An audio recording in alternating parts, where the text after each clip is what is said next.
tuning in to Ag PhD. I'm Brian Hefty. And I'm Darren Hefty. Thanks for joining us today. We're going to talk about one of Brian's favorite subjects on today's show. It's tile design. I think, if Brian were to have to give up farming completely, I think he'd still want to be involved with agriculture and just designing tile systems for guys. He seems to have fun with that. Well, I do. I just think there are so many important things we got to talk about, and especially in the central to western part of the Corn Belt, we've got a lot of opportunity to put a lot of new tile in, and we have the chance to do it the right way. So why not do things the right way? Well, one of the reasons that we need that tile is because we've got a lot of variable zones out in our field that perform very well on certain years or not as well on others, and a lot of that's due to drainage. But the other thing you can do with those variable zones out in your field is variable rate your fertilizer. It's something that's growing in popularity quickly across the country, and we're seeing some good economic results. We'll talk about variable rate fertilizer today as well. Well, our Weed of the Week is one we've got some good old stories from, so we'll get to that later in the show. And news stories, unfortunately. But first, here's this week's Farm Basics. Farm Basics is brought to you by the Liberty Link trait and Liberty herbicide from Bayer. The most reliable weed management solution, Liberty Link and Liberty herbicide are the link to efficient row crop production and sustainable weed management.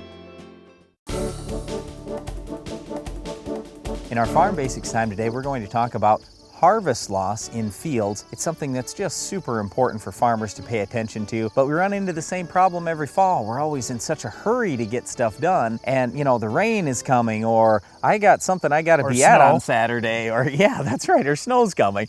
So we hustle, but you know what? It doesn't matter when we finish. What matters is how many dollars we're bringing in. And if we have crop that's on the ground that we can't recover, that's not good. So one of the things we developed here at Ag PhD is a free harvest loss app for farmers. So Darren was just pulling that up on his phone before we got started with the show here. The key numbers we want you to remember are 2, 4, and 16. Darren, why don't you explain what those mean? Well, depending on which crop you're in, what we advise for farmers to do is get out behind the combine and look at how many seeds are laying on the ground. We obviously want all those seeds to end up in the grain tank and back home in the bin or to town at the elevator. But if we've got some kernels that are laying out on the ground, we can't pick those up anymore. It's totally lost. So when we're looking at corn, if we're behind a corn combine, in a square foot, if we have 2 kernels of corn, that's 1 bushel of loss. So if we had 10 kernels of corn in a square foot across our whole field, that's 5 bushels per acre of loss. That's a huge economic loss for a farmer. So we've got to be careful to set the combine right so we don't have that problem. In soybeans, the number is 4 kernels per square foot to equal 1 bushel of yield loss. And in wheat, it's about 16 kernels per square foot, equaling 1 bushel of yield loss per acre. Well, once the farmer identifies, hey, there is a loss issue I'm having out here, now the next thing is to figure out, well, where is this loss coming from? So that's why we always tell guys, go in front of your combine and throw your little square down and see what you're seeing for loss in front of the combine. So in other words, was the loss already in the field before you got there? Then we want to find out, is that loss at the header or is that loss coming out the back end of your combine? So that's where you have to play around with your combine just a little bit, stop, back up, check that. And all we're trying to say is we know we've got a problem. We just need to do everything we can to fix that problem, figure out where the problem is, and stop it from happening from now on. Now, you may say, well, wait a second now, what do? Bring a tape measure with you and measure out a square foot behind the combine? No, we just made a simple little device. Some guys will make them out of wood. We made ours out of PVC pipes, and we just have a square foot that we can just throw it out, drop it down on the ground. What a lot of guys will do is they'll drop it down and then they'll drive over the top with the combine so then they can measure what's left in there. That's fine to do. You can do it and then just drive so your header's over the top of it. Then you can see what's lost. You can back up and see what's there. Or you can let the whole machine go over and see what your total loss is. Well, you have to do both. Yeah, you have to do both. So that's the whole thing. That's what I was getting at. There are 3 parts to this. It's in front of the combine, the header, and then what's coming out of the back end of the combine. But as a non-farmer, you may not have ever even thought about this before, but it's something where, a farmer has this great crop out there, but unless he does the right job and has his machine set properly, he's not going to have the yield that he's looking for. He's not going to have the profitability that he could have had. All right, so let's just say that you're interested in figuring out exactly what your economic loss is per acre. And this is one of the reasons that I always bring my smartphone with me. In my pickup, I've got this PVC pipe square to do my 1 foot calculations out in the field. I've also got a shovel to do a little bit of digging. But then my next most important tool, and probably the most important tool, is my smartphone. And so I pull up the Ag PhD Harvest Loss app, and I look at corn, for example, and I say I'm finding 8 seeds per square foot. And let's just say the crop price is $5 a bushel. Well, how much am I losing? Well, according to this, I'm losing 4.29 bushels per acre, and at $5 a bushel, that's a loss of $21.46 per acre. Now you say, I'm getting 100 acres done a day. Well, you take that number times 100, and all of a sudden you're losing $2,146 a day from harvest loss for the combine. Is it worth another couple $1,000s to try and make some adjustments on the combine to try and lessen that loss or eliminate that loss? Absolutely. And especially, as we're getting started into harvest, get the combine set right, and as conditions change throughout the year and as crop starts to dry down, you're going to have to make some adjustments along the way. But there is so much loss that you deal with at harvest time if you don't have things set right. And then the next part about that is when I'm losing these corn kernels or soybean kernels or wheat kernels out in the field, that's going to be volunteer corn or volunteer soybeans. Now I have to spend more money next year to try and kill those because there'll be weeds in my next crop. So there are a lot of ways to look at this thing. The main thing we want you to focus on, if you're a farmer, is preventing harvest loss, and if you're a non-farmer, is just understanding some of the work that goes into this. As farmers, we really have to struggle to make a great crop, but at the end of the year, we can't mess it up on the very last day. We have to really invest the time and effort to get our machines running properly. And also, I guess we would encourage you, download the Harvest Loss app. It's a free app from Ag PhD. You can get that either on your smartphone or your iPad. Well, the other thing that you may have a problem with in your fields this fall is our weed of the week. Can you identify this week's weed? What's next in weed control technology? Roundup Ready 2 Extend Soybeans, an advanced soybean product with tolerance to dicamba and glyphosate. Roundup Ready 2 Extend Soybeans. Extend your control. For years, FarmLogic has been the easiest and most convenient way to keep up with your farming operations. Well, it just got better. Introducing FarmPad for your phone. You always have your phone with you, so entering records as they happen is as easy as a touch of a button. Chemical database, GPS, service records, and more. When you do it on the farm, save it on your phone and it's backed up forever. Call or visit farmlogic.com for a free trial and find out why FarmLogic is the best decision tool for the farm. At Titan Machinery and Case IH, we offer better solutions for all your production needs. It's more than our job, it's who we are. We are parts. We are service. We are training. And most importantly, we are here for you. In any season, for every reason, we've got you covered. Case IH and Titan Machinery, better solutions.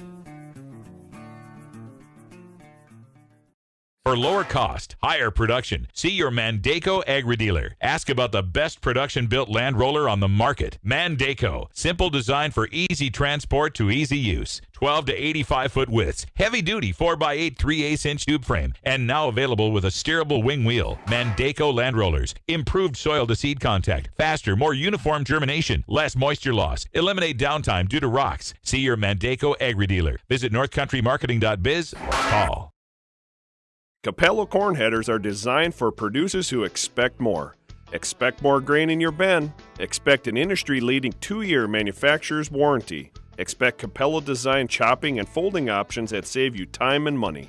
And whether red, green, or yellow, expect row size options that fit your operation because all producers deserve the best. Expect Capello. It's a head above the rest.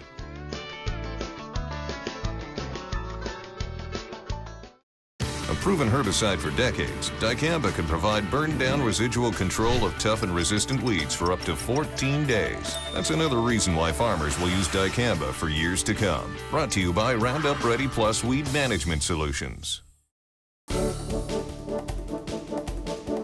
We were talking earlier in the show about how in the western corn belt, we don't have a lot of tile in the ground. So now that we're putting tile in the ground, we want to do it the right way. There are several things that we can learn from people who put tile in for 50, 80, 100 years. We just want to try to do this thing right so we don't have to redo it in the future. Well, okay, Brian, that said, let's look at, there's really 3 different ways, in my opinion, that guys are doing tiling. One would just be fixing problem areas. Maybe just have a little bit of tile over here, a little bit of tile over there, maybe this low spot over here, something like that. The other way is pattern tiling. If we're doing the whole field, we're doing every, let's just say, 40-foot spacings or something across the whole field. That's another way of tiling. And then the third way is doing sub-irrigation with the tile. And you may say, all right, I want to put some tile out in the field, but I want to leave myself open where in the future, if I want to do sub-irrigation through that tile, I can do that too. There are 3 completely different ways to tile, and it's going to totally change how you design the tile in that field. And you may be thinking, as we've thought on our farm, man, isn't there just one right way to tile that field? No, there's actually a lot of different ways you can do it and still get the same outcome. But the whole thing is we want to look at mistakes that have been made in the past. And the number one mistake that people have made with tile in the past, and no offense if you've got some of these on your farm, but putting tile inlets in your field is not the right way to go. Because we talk to non-farmers all the time, and this is a big deal in the non-farm community. They want to shut us down for tiling and drainage in fields. But you know what? If we do tile the right way, they have absolutely no data to back that up. So here's what I'm talking about. When we tile the right way, we reduce erosion, we reduce flooding, we improve downstream water quality. All those things are great. But when you put a tile inlet out there, then what happens when you get a big rain? Well, the water goes right into that tile line. Okay, so now you've just increased flooding. Another thing that goes right in there is soil. So now you've just increased erosion. Another thing that goes in there is chemical, also fertilizer. When those go in there, you're making that downstream water quality worse. So all the negative things that people talk about with tile, they're all true if you have an inlet out in your field. If you don't do that, if you just keep your tile line deep, at least 2-3 feet deep in the ground, you have soil to filter out that water. You're not going to have the flooding, you're not going to have the erosion, you're not going to have the contaminants getting downstream. So at all costs, we want you to avoid putting inlets in your field at all. All right, let's talk about next about this relatively new topic of using tile lines as sub-irrigation. Now this is something that Darren and I don't have the personal experience with yet,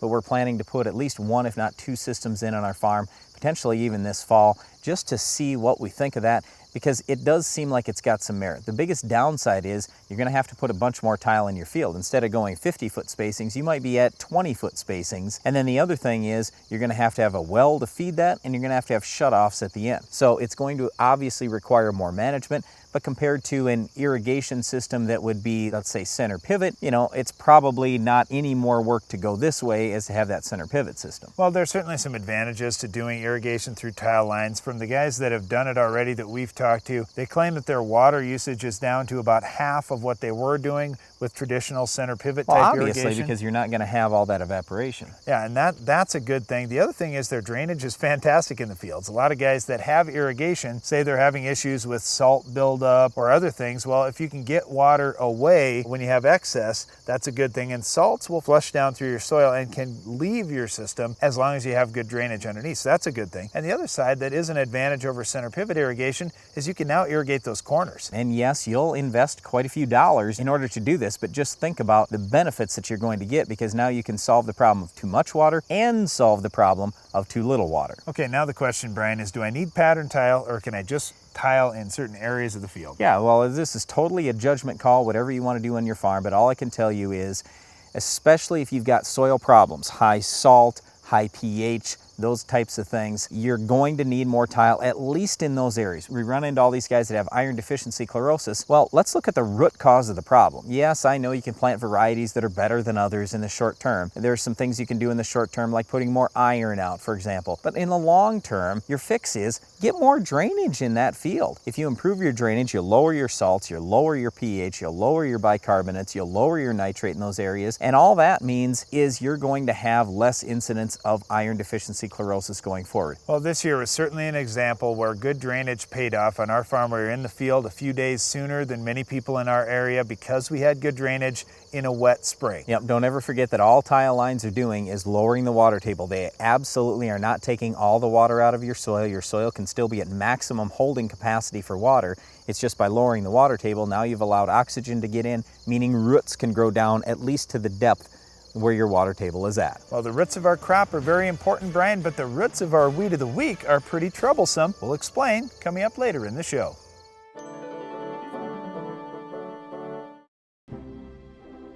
You expect a lot from this seed, and as it grows through each stage of development, Agriculture Liquid Fertilizers is there, feeding your crop exactly what it needs when it needs it. So no matter how you fertilize, no matter when, AgroLiquid efficiently brings all the nutrients your crop needs for a great harvest. From 1 kernel in the ground to 600 on the ear. For better yields and better quality, Agriculture Liquid Fertilizers. Whether you're feeding cattle, milking cows, or baling hay, the work on your farm is never done, which is why you need equipment that works as hard as you do. Get the efficiency and versatility you need with Case IH. From Farmall compact and utility tractors to balers and mowers, all Case IH equipment is designed with one thing in mind: getting the job done. To learn more, visit caseih.com/livestock. Looking to maximize yield? QuickRoots is a microbial seed inoculant that allows the plant root to explore a greater volume of soil, the key to higher yields. QuickRoots continues to generate yield response on corn, soybeans, wheat, and more. QuickRoots is applied to the seeds so the live microorganisms go right to work, enhancing seedling vigor, increasing the uptake of certain nutrients, including NPK, and expanding root volume. Maximize yield on your farm this season. Call TJ Technologies or your local dealer and get your QuickRoots today. Capello corn headers are designed for producers who expect more. Expect more grain in your bin. Expect an industry-leading 2-year manufacturer's warranty. Expect Capello design chopping and folding options that save you time and money. And whether red, green, or yellow, expect row size options that fit your operation because all producers deserve the best. Expect Capello. It's a head above the rest.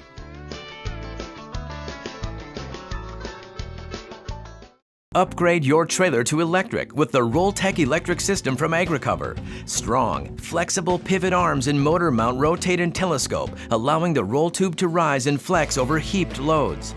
The positive automatic lock is impossible to back off to control the flow of grain. This integrated system uses one wireless remote to operate up to 10 tarps and hoppers, keeping your driver out of the dust, rain, and harm's way. See the Rolltech system in action at an AgriCover dealer near you. So Darren and I were talking just a little bit off camera, and with this variable rate fertilizer thing, we could go a lot of different directions. And I just told Darren, let's just talk about this thing just like we would on our farm. Last year was the first year where we really, on a big scale, did a lot of variable rate fertilizer because... Well, we're coming off this huge drought. We're coming off a drought where we had areas of the fields that yielded zero, literally zero. Right. Well, if you've got zero yield and you had applied full fertilizer out there, there's certainly going to be more carryover fertilizer in those areas than parts of the field that still yielded 200. Right.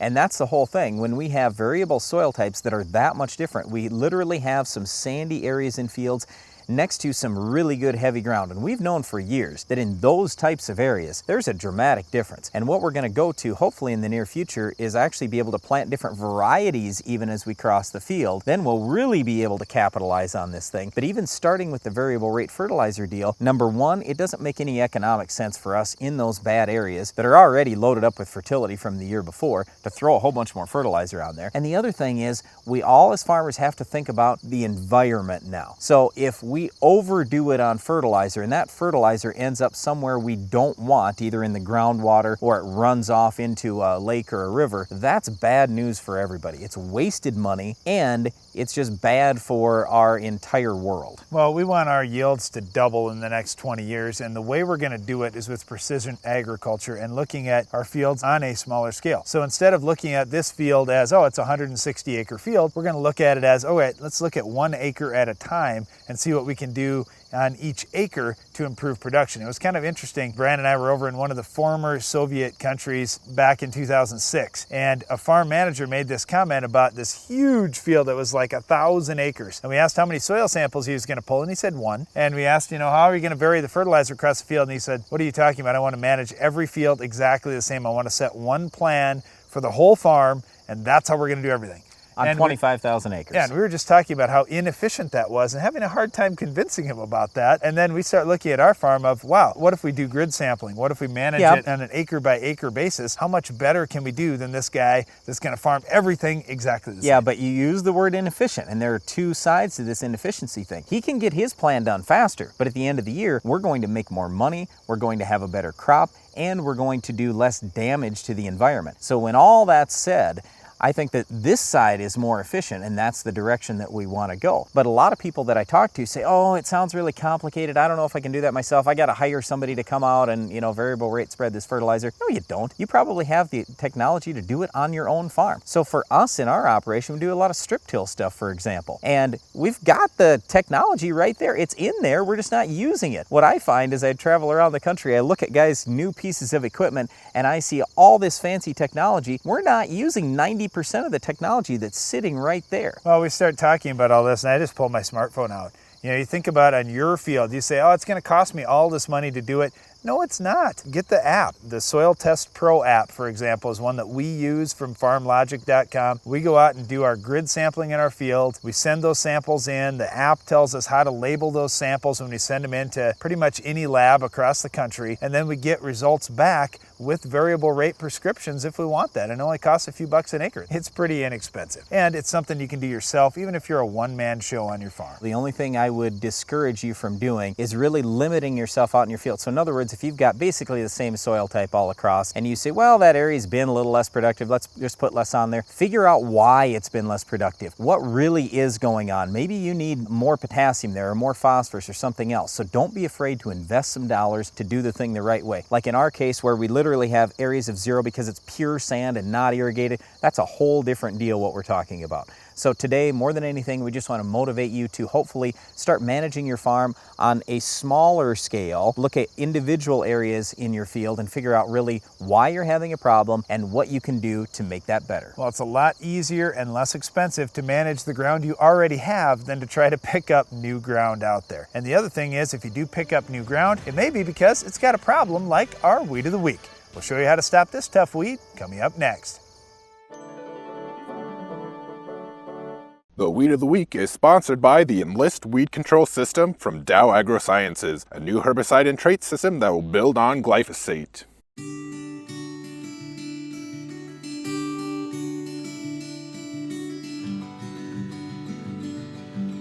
Farming always looks forward.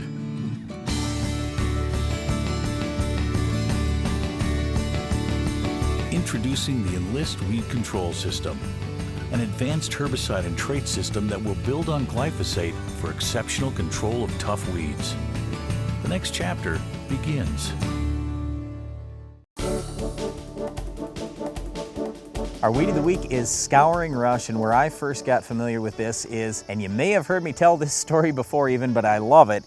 We had a railroad years ago we were doing some work with, and they kept coming in buying large quantities of 2,4-D and atrazine and Roundup, and after a while I'm talking to them going, what are you guys trying to kill? What are you trying to do? You're the railroad. They said, well, we've got Scouring Rush. I said, so what? You're the railroad. Who cares? You got a few weeds around there. And they said, no, you don't understand. With Scouring Rush on the train tracks, our trains won't stop. Well, that's a big deal if you're the railroad. Well, finally, what they found is gramoxone actually killed Scouring Rush. That's our best suggestion for you today, but obviously gramoxone can't be used in crop. Well, Scouring Rush is a perennial. It's got an extensive root system, and it mainly grows where things are wet. So the best control method for Scouring Rush is cleaning up those wet areas and getting some proper drainage in there. We've already talked about drain tile on the show today. This is one of those spots where you may just tile a certain area in your field to clean up the Scouring Rush. The other big problem is Scouring Rush doesn't really have any leaves, so you have to have a high concentration of chemical and a low amount of water if you want to get a good job getting that herbicide into the plant. Well, that's a pretty quick answer to a big problem like Scouring Rush, but if you've got some on your farm, get the drainage under control and then follow your herbicide label. Don't use very much water. Have a very concentrated droplet to try to stick on this plant. Well, that's it for our Weed of the Week, but stay tuned. Iron Talk is coming up next. Iron Talk is brought to you by Case IH. What are farmers doing to feed the planet? They're using Quadtrek technology, soil management, and planting systems from Case IH to foster a better growing environment that maximizes yield potential. Visit caseih.com to be ready.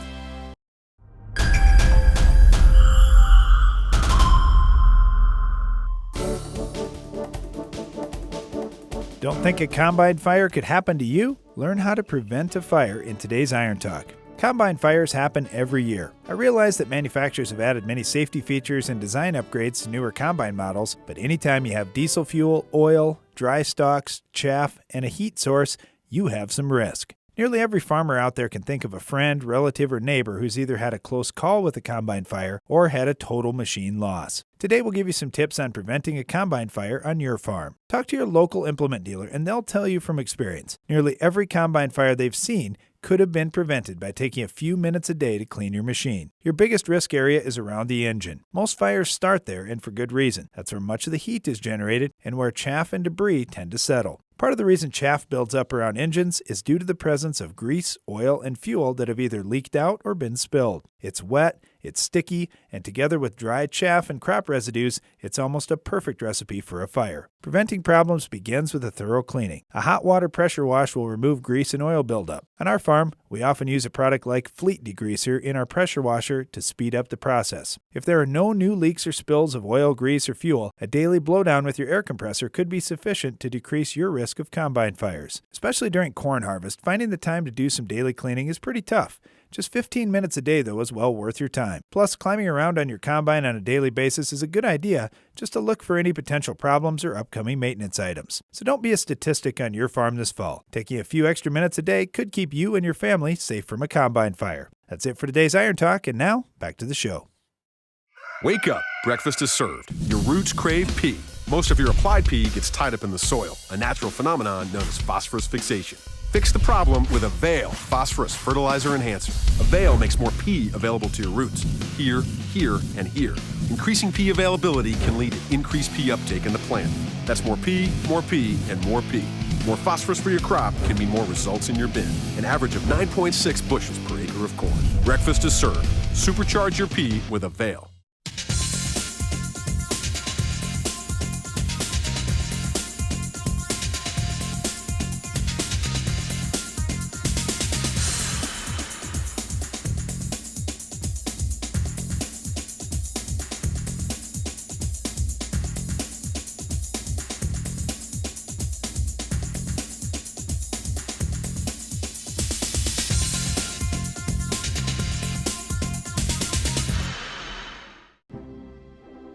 You expect a lot from this seed, and as it grows through each stage of development, Agriculture Liquid Fertilizers is there, feeding your crop exactly what it needs when it needs it. So no matter how you fertilize, no matter when, Agro Liquid efficiently brings all the nutrients your crop needs for a great harvest. From 1 kernel in the ground to 600 on the ear. For better yields and better quality, Agriculture Liquid Fertilizers. For years, FarmLogic has been the easiest and most convenient way to keep up with your farming operations. Well, it just got better. Introducing FarmPad for your phone. You always have your phone with you, so entering records as they happen is as easy as a touch of a button. Chemical database, GPS, service records, and more. When you do it on the farm, save it on your phone and it's backed up forever. Call or visit farmlogic.com for a free trial and find out why FarmLogic is the best decision tool for the farm. Closed captioning for Ag PhD is sponsored by Norwood Sales. The all-new S-Cube commercial tender is the only tender on the market with poly tanks, giving you the capability to haul seed, fertilizer, water, or liquid fertilizer. Each cube can hold 300 units of seed, 2,000 gallons of liquid, or 300 cubic feet of fertilizer. Options include full functioning wireless remote, stainless steel conveyors, and self-contained hydraulics. Get yours today at Norwood Sales. That's all the time we have for today's show, but be sure to tune in again next time for another Weed of the Week, Farm Basics, Iron Talk, and a whole lot more. I'm Darren Hefty. And I'm Brian Hefty. Thanks for watching Ag PhD. Subsurface drainage tile is used around your home and in farmers' fields to remove excess water safely. As water filters down through several feet of soil, it is purified naturally. To learn more about clean water leaving farm fields, visit the Responsible Nutrient Management Foundation at rnmf.org.